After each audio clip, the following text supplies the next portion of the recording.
네, 안녕하세요. 리히트 책방의 리히트입니다. 오늘은 제2장 사랑에 관한 이론, 사랑의 대상 두 번째, 자기애와 신의 사랑입니다.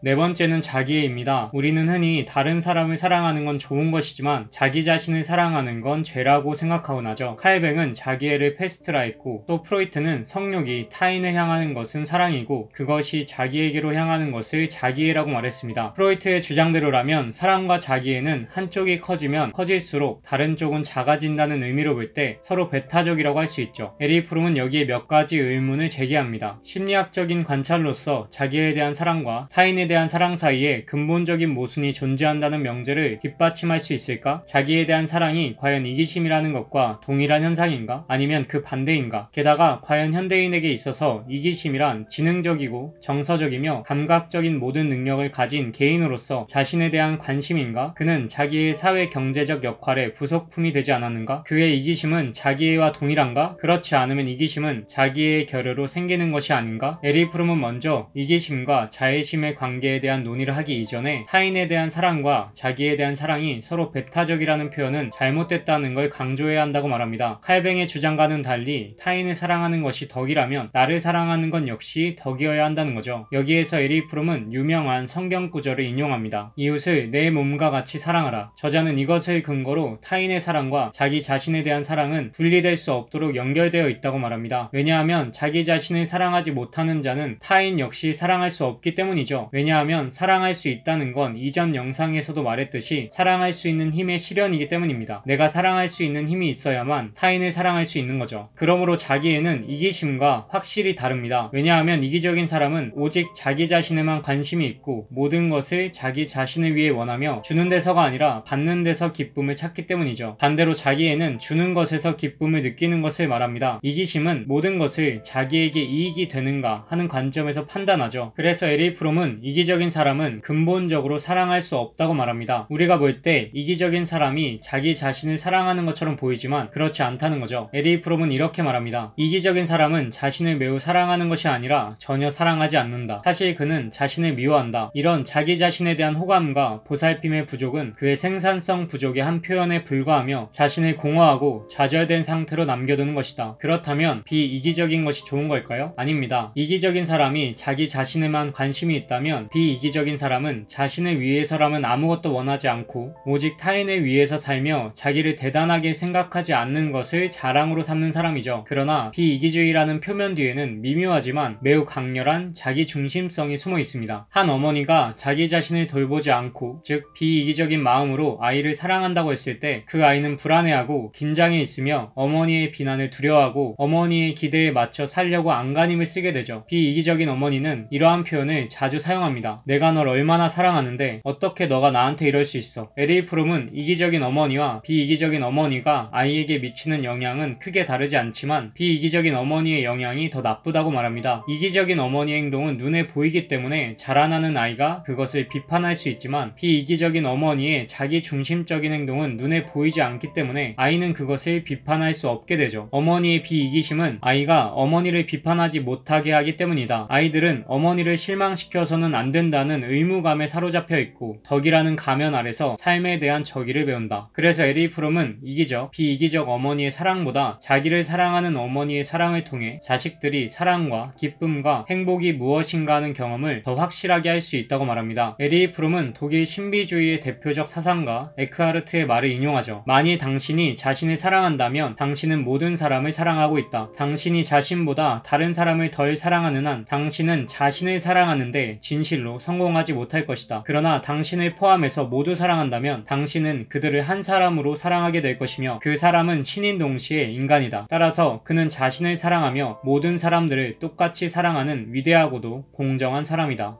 다섯 번째는 신에 대한 사랑입니다. 에리 프롬은 이 책 앞에서 신에 대한 사랑조차 분리로 인한 불안을 극복하려는 욕구에 있다고 설명했습니다. 그러나 인간에 대한 사랑도 여러 가지 측면, 즉 형제, 모성애, 성애, 자기애가 있듯이 신에 대한 사랑도 여러 다른 성질과 측면을 지니고 있다고 말합니다. 에리 프롬은 모든 유실론적 종교에서 그것이 다신론이든 일신론이든 신은 최고의 가치와 가장 바람직한 선을 상징한다고 말합니다. 이렇게 신이 최고의 선과 바람직한 선을 상징한다는 건 인간에게 가장 바람직한 선이 무엇인가 하는 것에 기초하죠. 그러므로 저자는 신의 개념을 이해하는 것은 신을 숭배하는 인간의 성격 구조에 대한 분석에서 출발해야 한다고 말합니다. 즉 인간 성격의 발달에 따라서 신관이 변화한다는 거죠.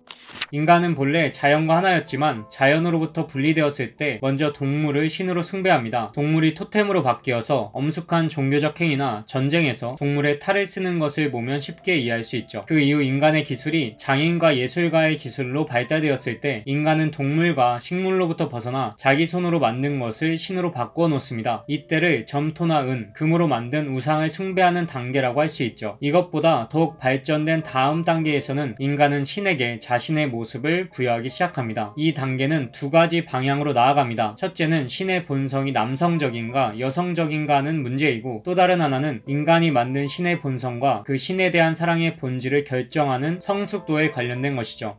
어머니는 신이며 가족과 사회에서 권위를 갖습니다. L.A. 프롬은 모계 종교의 본질을 이해하기 위해서는 앞에서 말했던 어머니의 사랑은 무조건적이며 모든 것을 보호하고 모든 것을 감싸준다를 기억하면 된다고 말합니다. 인류는 이러한 어머니로부터 아버지의 단계로 이동하죠. 이때 비로소 어머니는 최고 위치에서 밀려나며 사회에서는 물론 종교에서도 아버지가 최고의 존재가 됩니다. 어머니의 사랑이 무조건적이라면 아버지의 사랑은 선택적이라고 할 수 있죠. 여기에서 형제들 간의 평등은 경쟁과 상어투쟁의 자리를 양보하게 됩니다. 그러나 인간의 마음속에서 어머니의 상을 완전히 지어낼 수는 없죠. L.A. 프롬은 마르틴 루터 이야기를 했지만 저는 바울로 설명해 보겠습니다. 바울은 신의 은총, 즉 신의 사랑을 강조했지만 반대로 신의 명령 또한 강조했죠. 신의 은총은 어머니, 신의 명령은 아버지로 이해할 수 있습니다. 루터의 교리와 바울의 교리는 부계적 성격과 모계적 성격을 모두 가지고 있다는 거죠. 신을 아버지처럼 사랑한다면 아버지가 나에게 정의롭고 엄격하며 벌을 주고 칭찬을 한다고 생각합니다. 그러나 신을 매우 자상한 어머니로 사랑한다면 어머니는 내가 가난하고 무력하더라도, 내가 죄를 지었다 하더라도 어머니는 나를 사랑할 것임을 알고 있죠. 그러나 L.A. 프롬은 인류의 진화는 종교뿐 아니라 사회 전반적으로 어머니 중심 구조에서 아버지 중심 구조로 변화되었다고 말합니다. 그렇기에 성숙해가는 사랑의 발달은 모계 종교가 아닌 부계 종교의 발달 과정에서 찾아볼 수 있다고 말하죠. 부계 종교 발달 초기에는 신이 인간을 자신의 재산으로 생각하고 자신이 좋아하는 일이라면 무엇이든지 인간에게 행하는 전제적이고 질투심 많은 신의 모습이었습니다. 그러나 곧이어 이러한 신은 새로운 모습을 띠기 시작하죠. 바로 전제적인 족장의 모습에서 자애로운 아버지로의 변화입니다. 이때 비로소 신은 인간이나 남자, 아버지이기를 그만두게 됩니다. 다시 말해서 신은 아버지의 모습에서 정의와 진실과 사랑의 상징으로 바뀌게 되죠. 그래서 이때 하나님은 다양한 현상들의 배후에 깔려있는 일치의 원리의 상징이 되어버립니다. L.A. 프롬은 이러한 이유로 하나님은 이름을 가질 수 없다고 말하죠. 일치의 원리의 상징이면서 이름을 갖는다는 건 말이 안 되니까요. 그렇기에 모세 이전까지 히브리인들은 신의 이름을 몰랐습니다. 그러나 모세를 애굽으로 보내서 이스라엘 백성들을 출애굽시켜야 했을 때 하나님은 모세에게 자신의 이름을 알려줍니다. 하나님이 모세에게 이르시되 나는 스스로 있는 자라, 또 이르시되 너는 이스라엘 자손에게 이같이 이르기를 스스로 있는 자가 나를 너희에게 보내셨다 하라. 이것에 대해서 L.A. 프롬은 이렇게 설명합니다. 스스로 있는 자라는 말은 하나님은 무한하며 인간도 아니고 존재도 아니라는 것을 의미한다. 그 문장을 가장 적절하게 옮긴다면 그들에게 내 이름은 이름이 없는 것이라고 말하라 가 될 것이다. 신에 대해 어떠한 이미지를 지니거나 헛되이 그 이름을 말하는 것, 그리고 궁극적으로 그 이름을 입에 담는 것에 대한 금지는 똑같은 목적, 즉 하나님은 아버지이며 인간이라는 생각을 인간에게서 지워버리려는 의도를 가지고 있다. 그러므로 이것은 이후 신학적 발달 단계에서 인간은 신에 대한 어떠한 속성을 주장해서는 안 된다는 원리가 됩니다. 예를 들어 하나님은 사랑이시다, 하나님은 선하시다와 같은 긍정적 속성도 첨가해서는 안 된다는 원리가 되었다는 거죠. 왜냐하면 이러한 속성은 인간적인 것이기 때문입니다. 그러므로 우리는 하나님을 알 수 있는 건 하나님이 무엇이다라는 긍정이 아니라 하나님은 무엇이 아니다는 부정을 통해서만 가능하다고 말하죠. 그래서 니체도 자신의 책에서 신이 남성적으로 강한 존재였다가 전 세계의 신이 되려고 함으로써 중성화되었다고 주장했습니다. 마침내 하나님은 현상적 우주의 밑바닥에 깔려있는 모든 존재의 기초인 단독자를 가리키는 이름 없는 유일자, 표현할 수 없는 침묵자로 변화되죠. 저자는 이렇게 인간을 닮았던 신이 순수한 일신론적 원리로 진화했다는 건 어린아이처럼 나를 구해주고 돌보아주며 야단쳐주기를 기대하는 것에서 어떤 것을 구하기 위해 기도하지 않고 또 신으로부터 무엇을 받고자 기대하지도 않는 않는 것으로의 이해인과 같다고 말합니다. 인간은 초기에 신을 아버지나 어머니로서 사랑하며 무엇인가를 받고자 노력하거나 기대하죠. 그러나 이후의 인간은 신을 아이가 자기 아버지나 어머니를 사랑하는 식으로 사랑하지 않습니다. 왜냐하면 자기는 하나님에 대해서 아는 것이라고는 아무것도 없다는 것을 인식할 정도로 자기의 한계를 감지할 수 있는 겸손을 갖고 있기 때문이죠. 이러한 겸손을 가지고 있는 사람이 나는 신을 사랑한다고 말하는 건 사랑과 진실과 정의의 전체성을 표현하는 상징과 같습니다. 다시 말해서 그는 아이처럼 아무것도 하지 않고 신으로부터 무엇인가를 받기를 기다리는 사람이 아니라 자신의 실천으로 사랑과 진실과 정의의 전체성을 표현하고자 하는 거죠. 신을 사랑한다는 것은 그가 굳이 이 말을 사용하고자 한다면 사랑할 수 있는 완전한 능력의 획득을, 신이 상징하는 것의 실현을 갈구하는 것을 의미하게 된다. 저자는 유실론을 인간을 초월하는 정신의 영역을 가정하고 있지만 무실론은 인간을 초월하는 정신의 영역은 존재하지 않는다는 원리에 서 있다고 말합니다. 방금 말했듯이 에리 프롬에게 신을 사랑하는 것은 우리 외부의 초월적인 신을 사랑하는 것이 아니라 사랑할 수 있는 완전한 능력의 획득을, 신이 상징하는 것, 즉 사랑과 진실과 정의를 갈구하는 것을 의미한다고 말했죠. 그러므로 에리 프롬에게는 유실론과 무실론이 서로 대립되는 것이 아니라 비록 차이가 있기는 하지만 서로 싸울 필요가 없는 두 가지 견해라고 생각합니다. 왜냐하면 유실론에서도 신을 언어로 표현할 수 없기 때문이죠. 다시 말해서 유실론에서도 하나님은 현상적 우주 밑바닥에 깔려있는 모든 존재의 기초인 단독자를 가리키는 이름 없는 유일자, 표현할 수 없는 침묵자이기 때문에 유실론적 측면에서 신을 사랑한다는 건 초월적 존재를 향하는 것이 아니라 신이 상징하는 것을 자신의 육체로 구현하는 것에 있다고 설명했기 때문입니다. 신은 없다고 말하는 무실론과 신은 표현할 수 없는 침묵자라고 말하는 유실론은 서로 싸울 필요가 없는 두 가지 견해라는 거죠.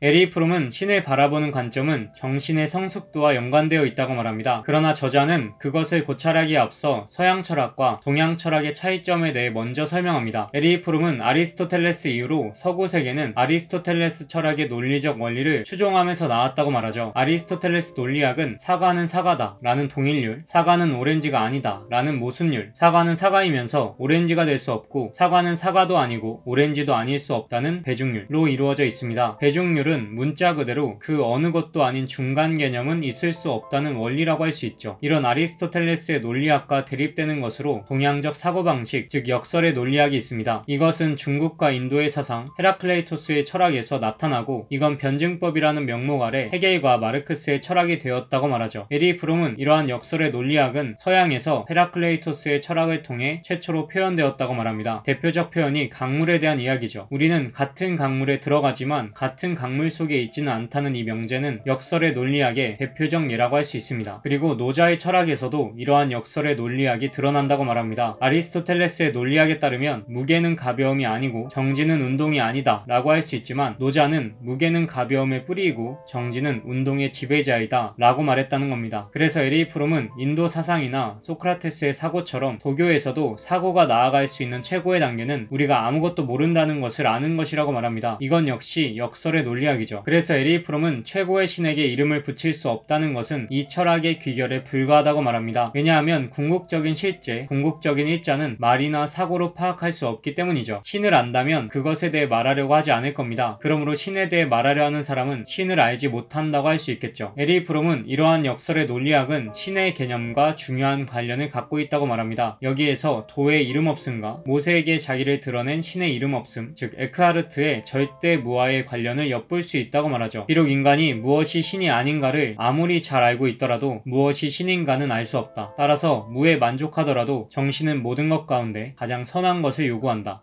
이렇게 에리 프롬은 신에 대한 사랑이라는 개념에 나타나 있는 중요한 차이점의 근거를 밝히기 위해 아리스토텔레스 논리학과 역설 논리학의 차이점을 살펴보았습니다. 역설 논리학의 스승들은 사고를 통해서는 궁극적 실제의 통일성, 즉 일자 자체를 지각할 수 없다고 말했죠. 그러므로 사고는 사고 자체가 우리에게 궁극적인 해답을 줄 수 없다는 인식으로 우리를 이끌어갈 뿐이라고 생각했습니다. 그래서 에리 프롬은 세계를 궁극적으로 파악할 수 있는 유일한 길은 사고에 있지 않고 행동에, 즉 일체 일체성의 경험에 있다고 말하죠. 따라서 역설 논리학은 신에 대한 사랑은 사고를 통해 신을 아는 것도 아니요 신에 대한 자신의 사랑에 관한 사상도 아니며 다만 신과의 일치를 경험하는 행위라는 결론으로 이끌어간다. 이렇듯 우리는 올바른 사고가 아니라 올바른 행위를 통해 인식에 봉헌할 수 있습니다. 에리 프롬은 이것을 동양의 종교에서 분명하게 볼 수 있다고 말하죠. 왜냐하면 브라만교에서 뿐만 아니라 불교와 도교에서도 종교의 궁극적 목표는 올바른 믿음이 아니라 올바른 행위였습니다. 그리고 유대교에서도 똑같은 강조점을 찾아볼 수 있죠. 그리고 현대 역사에서도 똑같은 원리가 스피노자와 마르크스 그리고 프로이트의 사상 속에 표현되었다고 말합니다. 만약 우리가 구원받는 조건을 사고가 아닌 행위에 둔다면 어떻게 될까요? 에리 프롬은 이러한 태도가 인도나 중국의 종교적 발달 속에서 찾아볼 수 있는 관용을 가져왔다고 말합니다. 왜냐하면 사상은 다를지라도 그것이 추구하는 행위가 한 곳을 향한다면 더 이상 싸울 일이 없기 때문이죠. 어떤 이는 코끼리의 코를, 어떤 이는 코끼리의 귀를, 어떤 이는 코끼리의 다리를 만지지만 결국 코끼리를 만진다는 사실은 같다는 겁니다. 또 이러한 역설의 논리학은 과학의 발달보다는 인간 개조에 대한 강조를 가져왔다고 말합니다. 올바른 사고가 아닌 올바른 행위가 문제이기 때문이죠. 그러나 서양에서는 이것과는 반대로 올바른 사고를 통해서만 궁극적 진리를 찾을 수 있다고 생각했기 때문에 올바른 행위도 중요하게 생각했지만 주된 강조는 사고에 있었습니다. 그러므로 이것은 교리의 형식화에 관한 끝없는 논쟁, 비신자나 이교도에 대한 비관용을 자아냈죠. 그래서 신을 믿는 사람은 자신이 비록 신의 뜻에 따라 살지 않는다 하더라도 신의 뜻에 따라 살지만 신을 믿지 않는 사람보다 우월한 존재라고 생각하기에 이릅니다. 그리고 또 이러한 관점은 역설 논리학과는 정반대로 과학적 사고를 촉진시킴으로써 교리뿐만 아니라 과학으로도 이끌었습니다. 과학적 사고에서 올바른 사고는 지적 정직성의 측면에서 뿐만 아니라 과학적 사고의 실천의 적용, 즉 기술에 응용하는 측면에서도 매우 중요했죠. 에리 프롬은 신의 사랑의 문제에 관한 두 입장의 이러한 차이점이 가져오는 결과를 요약하겠다고 말합니다.